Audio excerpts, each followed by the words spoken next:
రాష్ట్ర ప్రాజెక్టుల విషయంలో ఎట్టి పరిస్థితుల్లో వెనక్కి తగ్గేది లేదని స్పష్టం చేశారు మంత్రి ఉత్తమ్.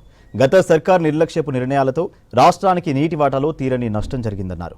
హైదరాబాద్ నెక్లెస్ రోడ్లోని ఇందిరాగాంధీ విగ్రహానికి నివాళులు అర్పించారు కాంగ్రెస్ నేతలు. ఇందిరాగాంధీ తీసుకున్న నిర్ణయాలు బంజారాల జీవితాలను మార్చేసిందన్నారు హస్తం లీడర్లు.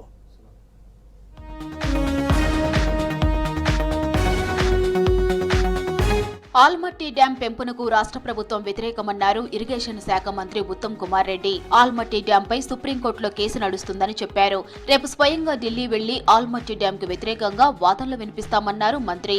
కృష్ణా గోదావరి నదీ జలాల్లో తెలంగాణకి రావాల్సిన వాటా కోసం ఏ రాష్ట్రంతోనైనా పోరాడతామని స్పష్టం చేశారు ఉత్తమ్ కుమార్ రెడ్డి. ఆ బ్యారేజీల పునరుద్ధరణ కోసం కూడా మరి దానికి అవసరమైన geo technical Jio physical investigation NDSA report లో ఎన్డీఎస్ఏ అంటే national dam safety authority report ప్రకారము మరి మేము ముందు పోతున్న విషయం కూడా తెలంగాణ ప్రజానీకానికి తెలియజేస్తున్నాం. మా ప్రభుత్వం మా మేనిఫెస్టోలో ఉంది, మా ఎలక్షన్ అష్యూరెన్స్ అది. మరి తుమ్మడిగట్టి నుంచి ప్రాణహిత చేవెళ్ల ప్రాజెక్టు పేరున్నట్టుగా అక్కడి నుంచి చేవెళ్ల వరకు నీళ్లు అందించడానికి ఒక దృఢ సంకల్పంతో కూడా మరి మేము దాని కార్యాచరణ మొదలు పెడుతున్నాము.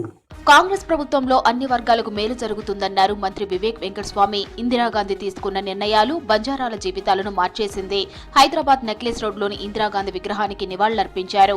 బంజారాలను గిరిజనులుగా గుర్తించి 50 ఏళ్లుగా పూర్తయిన సందర్భంగా కార్యక్రమం నిర్వహించామన్నారు. రాబోయే రోజుల్లో ఎస్టీలకి 10% నిధులు అందిస్తామన్నారు వివేక్.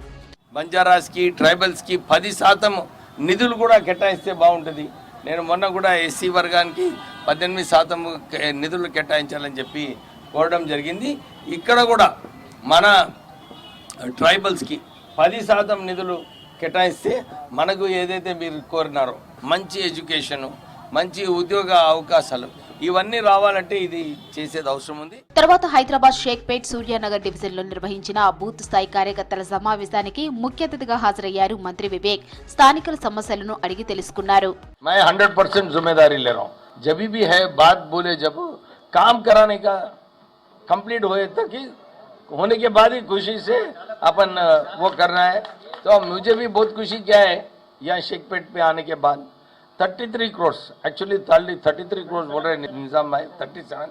इसके ऊपर ड्रेन, स्टॉर्म वाटर ड्रेन का अलग है, फिर वाटर सप्लाई का बजट अलग है, और जो हाई टेंशन वायर जा रहे इसमें भी 20 करोड़ रुपए अपना जुबली हिल्स में सब सैंक्शन किया है. రేవంత్ ప్రభుత్వం ఎస్టీలకు 10% రిజర్వేషన్లు కల్పించిందన్నారు అసెంబ్లీ స్పీకర్ గడ్డం ప్రసాద్ కుమార్.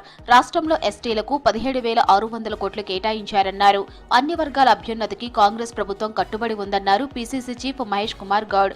హైదరాబాద్ ట్యాంక్ బండ్ దగ్గర ఇందిరాగాంధీ విగ్రహానికి నివాళులర్పించారు స్పీకర్ గడ్డం ప్రసాద్ కుమార్, పీసీసీ చీఫ్ మహేష్ కుమార్ గౌడ్.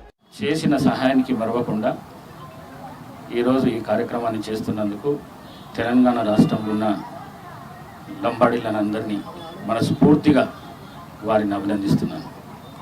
1976లో శ్రీమతి ఇందిరాగాంధీ తీసుకున్న నిర్ణయానికి రిజర్వేషన్లు రావడము, ఆ రిజర్వేషన్లతో విద్యా ఉపాధి కలగడము.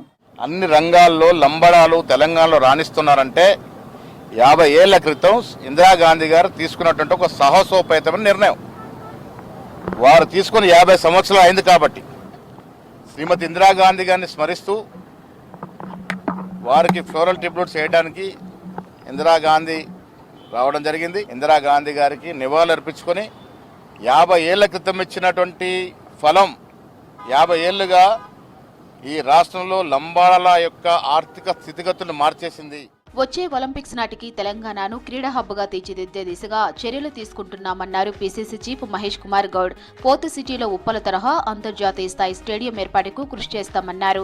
హైదరాబాద్ లో ఉప్పల్ స్టేడియంలో నిర్వహించిన Rajiv Gandhi disability T20 championship 2025 కార్యక్రమానికి అటెండ్ అయ్యారు మహేష్ కుమార్.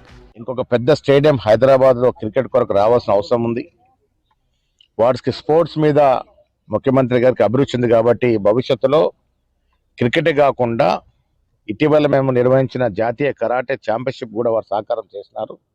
అన్ని రకాల క్రీడల్ని ప్రోత్సహించాలని, తద్వారా తెలంగాణ రాష్ట్రం ఒక క్రీడా హబ్గా రేపు వచ్చే ఒలింపిక్స్ నాటికి హైదరాబాద్ క్రీడాకారులు ఒలింపిక్స్ లో మెడల్ సాధించే విధంగా ప్రయత్నం ఉండాలని ముఖ్యమంత్రి గారు కోరుకుంటా ఉన్నారు. అన్ని వర్గాలకు ప్రభుత్వం అండగా ఉంటుందన్నారు కాంగ్రెస్ లీడర్లు. ప్రజాపాలనలో ప్రజలకు సమన్యాయం జరుగుతుందన్నారు.